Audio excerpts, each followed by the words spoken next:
पुढच्या घडामोडीकडे जालन्यात वकील गुणरत्न सदावर्ते यांच्या गाडीवर हल्ल्याचा प्रयत्न झाला। हल्ला करणाऱ्यांकडून एक मराठा लाख मराठाच्या घोषणा देण्यात आल्या। धनगर समाजाचे दीपक बोऱ्हाडे यांच्या उपोषणाला भेट देण्यासाठी जातानाच सदावर्तेंच्या गाडीवर हल्ल्याचा हा प्रयत्न झाला।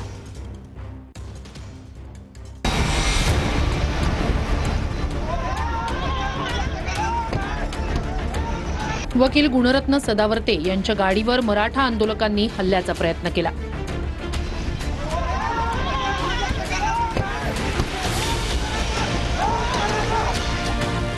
सदावर्ते आज जालना दौऱ्यावर होते।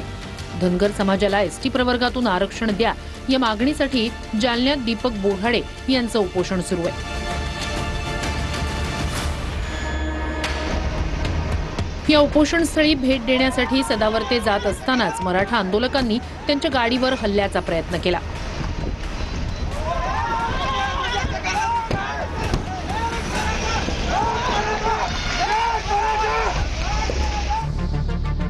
सदावर्तेंच्या गाडीच्या काचेवर मराठा आंदोलकांनी हात मारले। त्यानंतर सदावर्तेंची गाडी डाव्या बाजूला वळली।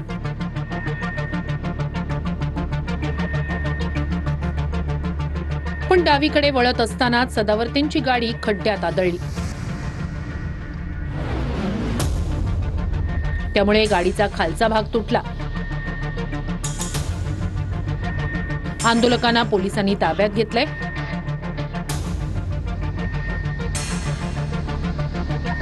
त्यानंतर सदावर्ते यांनी उपोषणस्थळी जात बोऱ्हाडेंची भेट घेतली। अशा हल्ल्यांना भारतीय संविधान मोजत नसतं। अशा हल्ले करून भारतीय संविधान मुचक्या बांधत असतंय। हे भारत है, हिंदुस्तान है, मोदी जी के राज का हिंदुस्तान है। हे पाकिस्तानी विचाराचा नाही आहे देश। जरंगेचे विचार हे पायाची माझ्या धूळ आहेत। जय मल्हार। हल्ल्यांनी सदावर्तेंना थांबवू शकत नाही। तर मंठ्यातही गुणरत्न सदावर्ते यांची गाडी अडवण्याचा प्रयत्न झालेला आहे। आज उपोषणस्थळी भेट देण्यासाठी जात असतानाच गुणरत्न सदावर्ते यांच्या गाडीच्या काचेवर हात मारण्यात आलेला होता।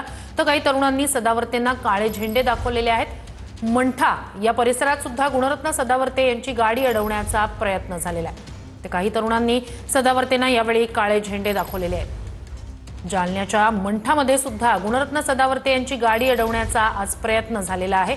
मोठी महत्त्वाची घडामोड, काही तरुणांनी सदावर्तेंना काळे झेंडे सुद्धा दाखवलेले आहेत। जालन्याच्या मंठामध्ये हा सगळा प्रकार घडलेला आहे। तर गुणरत्न सदावर्ते यांना काही तरुणांनी काळे झेंडे दाखवलेले आहेत। त्यांची गाडी अडवण्याचा सुद्धा प्रयत्न करण्यात आलेला आहे। तर आणखी एका ठिकाणी मंठा परिसरात सुद्धा सदावर्तेंची गाडी अडवण्याचा प्रयत्न झाला। त्यावेळेची दृश्य आपण पाहतोय। काही तरुणांनी सदावर्तेंना यावेळी काळे झेंडे दाखवलेले आहेत। तर गुणरत्न सदावर्ते आज उपोषणस्थळी भेट देण्यासाठी जात असतानाच त्यांच्या गाडीच्या काचेवर हात मारण्यात आलेला होता।